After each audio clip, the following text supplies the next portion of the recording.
De retour sur le plateau de La Tranche Info, place maintenant au jeudi anthropologie avec notre expert des humanités classiques africaines, Nusere Kalala Omotunde. Bonsoir professeur. Bonsoir. Alors avant de revenir à la suite du cours justement sur le Vatican, ces falsificateurs de premier rang, on va parler du Mali. D'accord. Le Mali, puisque effectivement, on a tous vu un petit communiqué partir de la junte, je ne sais pas vraiment comment on dit, si on dit junte, avec quel accent, je ne sais pas. Le gouvernement malien. Mais le gouvernement malien, donc ce gouvernement de transition, a donc purement et simplement chassé donc l'ambassadeur de France sur son sol et qu'ils ont limite entre guillemets accusé d'ingérence. Effectivement. Alors il faut savoir qu'il y a quand même des choses très étranges. Vous savez, vous avez vu qu'il y a eu quelque chose d'assez particulier, c'est que Valérie Pécresse a dit mais il faut renvoyer l'ambassadeur du Mali en France. Et là-dessus, le porte-parole du gouvernement a dit mais ça fait 2 ans qu'il n'y a pas d'ambassadeur du Mali en France. Et que la dernière demande qui a été faite pour avoir un ambassadeur qui remonte à 7 mois a été refusée par la France. Donc il y a quand même quelque chose qui est là relativement étrange. Donc ça, c'est quand même assez particulier.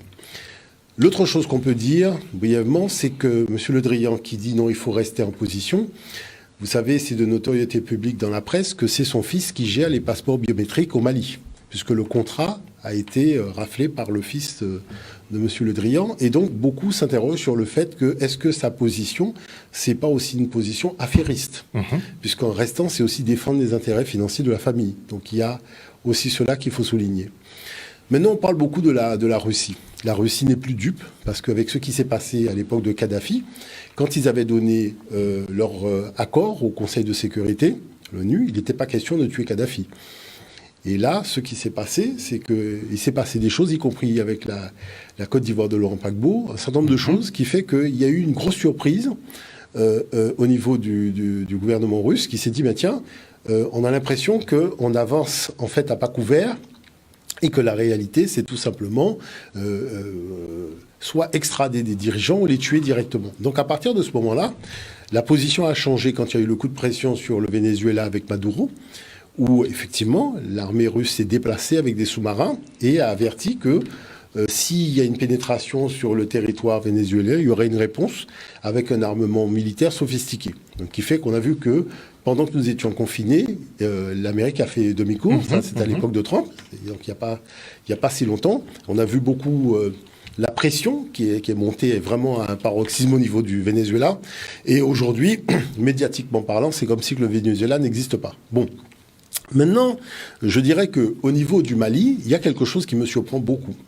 C'est-à-dire qu'on voit des petits jeunes Français qui discutent d'un certain nombre de choses, qui veulent, je dirais, légitimer une présence. Il faut savoir que, à l'époque, il y a eu un coup d'État au Mali, alors que le président avait l'intention de partir. Mais qu'est-ce qui s'était passé? C'est que le Nord Mali a été découpé en blocs. Et dans ce découpage de blocs, vous avez des blocs pour des sociétés pétrolières algériennes, des blocs pour des sociétés pétrolières chinoises, des blocs pour des sociétés pétrolières canadiennes. Enfin, il y a au moins une trentaine, voire une quarantaine de blocs, donc bien répartis, donc avec y compris des sociétés italiennes. Et donc, ce qui s'est passé, c'est qu'à l'époque, justement, le Drian disait, mais il y a un petit partage d'un gâteau qui se fait sans nous, alors que c'est un territoire précaré français. Il fallait un prétexte. Alors reprenons l'affaire depuis le début, puisque certains sont devenus particulièrement amnésiques sur le plan journalistique. Lorsqu'il y a eu le problème avec Kadhafi, il y a eu une distribution massive d'armes dans le sud de la Libye, organisée par la France de Sarkozy et par l'Angleterre, et tout le monde avait déjà dit, attention, vous distribuez massivement des armes, mais qui vous dit que ces gens-là vont aller attaquer Kadhafi? Il se peut très bien qu'ils organisent leur organisation dans le sud pour voir après comment on fait un trafic d'armes, on revend les armes. Mais ça, avait déjà été soulevé par une presse internationale qui disait mais on ne peut pas venir comme ça distribuer de l'armement parce que la Libye n'est pas loin. Vous avez vu tout de suite qu'est-ce qui s'est passé. Il y a eu donc une opération qui a été menée sur le sud le sud de l'Algérie où l'Algérie a réagi militairement et après c'est parti au niveau du Mali. Donc c'est demander en fait à l'armée malienne d'aller se battre contre des gens qui hier n'avaient pas d'armes et qui se retrouvent avec des armes distribuées par la France et on les envoie finalement. Non, les gars ont dit mais il y a quelque chose qui ne va pas. Bon. Maintenant la problématique de fond c'est qu'au moment où il y avait les BRICS, donc les BRICS avec donc la Russie, la Chine, l'Afrique du Sud, le Brésil, qui s'intéressaient particulièrement au fait d'offrir un second souffle aux pays du Sud, donc alternative à la Banque mondiale, au FMI, et donner vraiment la possibilité de faire du business ensemble, et du vrai business. D'accord ? C'est gagnant-gagnant, pas je gagne, je gagne, je gagne. Enfin, c'est-à-dire c'est une conjugaison où il n'y a que je. C'est-à-dire je gagne, il n'y a pas tu gagnes, il n'y a pas il gagne, c'est je gagne, je gagne, je gagne, je gagne, je gagne, je gagne, jusque voilà. Donc, à partir de ce moment-là, ce qui s'est passé, c'est que on a eu un peu l'impression, ce qui était très étrange, que ces djihadistes étaient un peu à PlayStation. C'est-à-dire qu'ils allaient exactement là où il fallait aller. On a l'impression que c'était vraiment un jeu de PlayStation. Télécommandé, parce qu'il y a des intérêts là, on les envoie là, donc on fait des traitements. Et après, on voit arriver des gens, donc en l'occurrence l'armée française. Il faut savoir que la chose, c'est que les grandes décisions ne sont pas prises à l'Assemblée nationale. C'est un petit groupe privé donc au niveau de l'Élysée. Donc c'est ça la France-Afrique. Hein, on intervient au nom des Français, mais les Français ne sont même pas au courant qu'ils sont en train d'intervenir. Bon. On a eu l'exemple avec la crise Covid, ce conseil de défense c'est toute ultra secret de la mafia Afrique, de la France-Afrique et compagnie. Donc du coup, là aujourd'hui, qu'est-ce qui se passe ? Il se passe que il y a les Russes.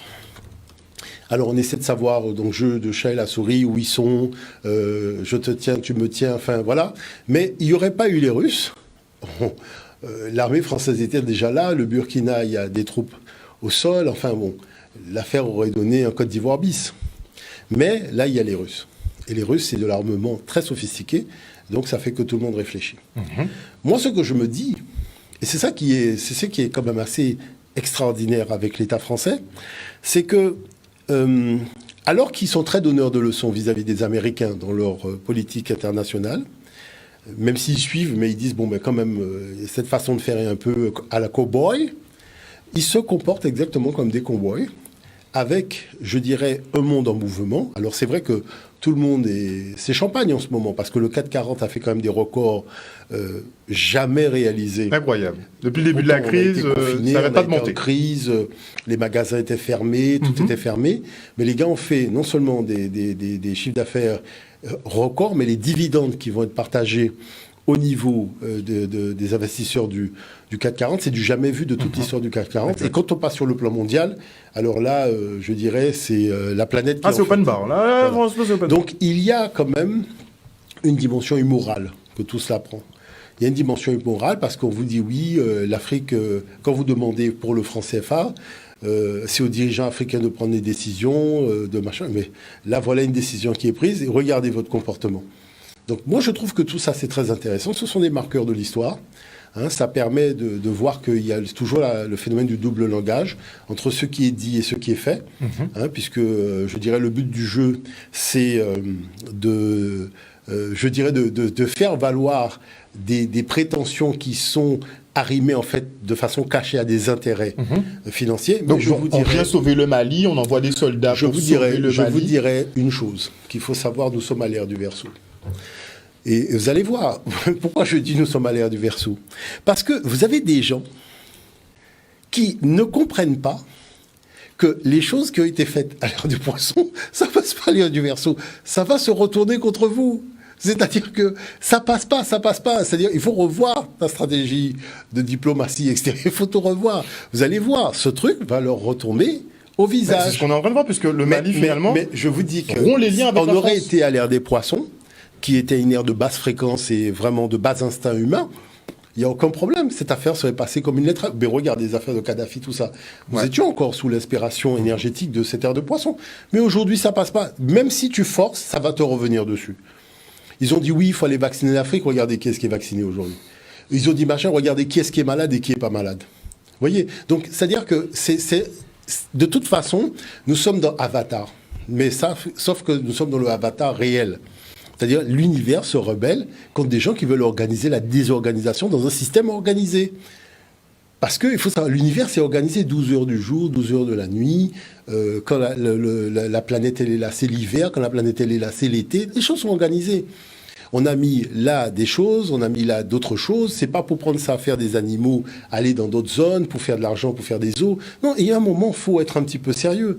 L'univers, c'est pas un bac à sable, quoi. On vient pas s'amuser avec des formes de vie qui ont pris des milliards d'années pour pouvoir exister. Et puis, l'évolution se poursuit.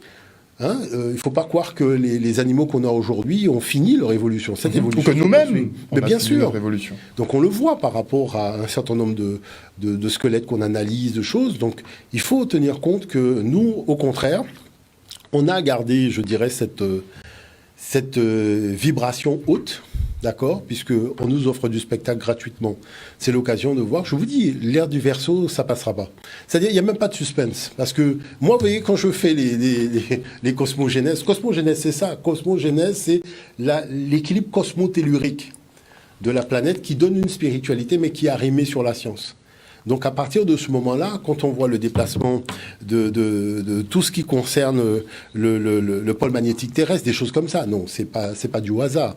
Donc c'est le moment, en fait, d'avoir des dirigeants un peu moins va-t-en-guerre.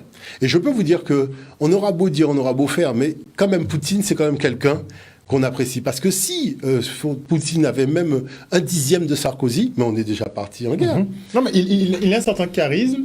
Et c'est vrai, et puis c'est pas un va-t-en-guerre finalement. Il a une plus grande armée du monde. Franchement, il faut quand même admettre que si c'était un Teigneux et si c'était je sais pas moi, un Crispé, mais il y a longtemps que le gars... On l'aurait déjà vu et constaté. Oh là là. Mais il faut pas oublier ce qu'il a dans le ciel aussi. Hein. La base dans le ciel, il y a quand même un certain nombre de choses que... Non, là, les gens rigolent. Vous savez, comme on est du côté américain, donc on n'a pas vraiment exposé le niveau technologique de la Russie. Mais il faut savoir que la Russie, c'est une autre planète en matière de technologie. Hein. Ça, mais si les États-Unis craignent, c'est pas pour rien, finalement. Je peux vous dire que là, je ne sais pas où ils prennent leurs ingénieurs. Bon, c'est vrai on voit, c'est un peu comme là-bas, des ingénieurs africains, haïtiens et compagnie, puisque certains, je vois bien, je reçois des photos. Mais sur le fond, la chose, c'est qu'il y a une espèce de sérénité on aimerait bien voir les Occidentaux avoir la sérénité de Poutine. C'est quand même extraordinaire ce qu'on dit, mais c'est vrai, cette espèce de calme et je dirais, de retenue, c'est quelque chose qu'on aimerait voir aussi. Vous voyez, comme au moment où vous avez l'indice Omicron qui descend, on veut imposer un pass vaccinal. Alors que le 440 a déjà fait le bilan. Vous voyez, visiblement, manifestement... Il faut prévoir... Les profits ne sont pas suffisants. Les profits ne sont pas suffisants. Maintenant, est-ce que le public va accepter une dimension aussi amorale? De toute façon, on voit bien que dans les discussions, on a plus affaire à des idéologues aujourd'hui qu'à des gens qui sont véritablement soucieux de l'objectivité de l'information, du désir de faire avancer positivement les choses. Chacun défend son petit clan. Et puis bon, c'est finalement, tout le monde semble oublier qu'on est quand même à l'ère du Verseau, je le répète. Donc il faut faire attention. Je dis franchement, pour tout ce qui s'est déjà passé, quand on prenait le temps d'analyser les changements d'air, moi je prends ça quand même très au sérieux. C'est pas quelque chose avec lequel, quand je vois par exemple l'Afrique, le sérieux avec lequel elle a pris les changements d'air, vous déplacez pas une capitale de plusieurs milliers de kilomètres juste pour faire plaisir. C'est-à-dire qu'il y a quand même des forces cosmotelluriques en jeu qui font que vous êtes obligé de vous incliner. Là, vous nous expliquez effectivement le changement d'air, c'est pas tu domineras la nature. Là, par contre, là, tu peux pas rigoler avec ça. Tu vas peut-être passer une couche de goudron sur la mangrove, mais en tout cas, là, par contre, non, là, le dominera la nature, ça marche pas dans cette affaire-là. Puisque vous nous expliquez que, justement, à l'époque, au changement d'air, il déplaçait carrément des villes entières. C'est impressionnant. Pour qu'elles retrouvent totalement, un axe. Parce qu'il y a des changements énergétiques puissants. Et comme il faut être lié à quand même une source d'énergie cosmotellurique, vous êtes obligé de déplacer les choses. Donc, c'est pour vous dire... C'est pas une petite affaire, en tout cas. Ah non, c'est pas une petite affaire, c'est quelque chose de sérieux. C'est-à-dire que, pour vous donner une idée, au changement d'air, si vous avez par exemple le Vatican, on déplace le Vatican de plusieurs milliers de kilomètres. Si vous prenez le palais royal, c'est-à-dire l'Élysée, vous déplacez l'Élysée de plusieurs milliers de kilomètres. C'est ça qui se passait, les changements d'air. Là, les gens sont en train de prendre ça à la rigolade. Mais vous allez voir, ça va pas tenir longtemps. Non, mais il y a déjà beaucoup de choses qui se passent. Mais je vous dis franchement, on se demande un peu j'ai écrit un bouquin là-dessus, le Cosmo 2, le Cosmogénèse tome 2. Moi, quand j'ai écrit le livre, j'ai dit oula, je vois bien que les ancêtres ont pris ça très très au sérieux. Et c'est ça qui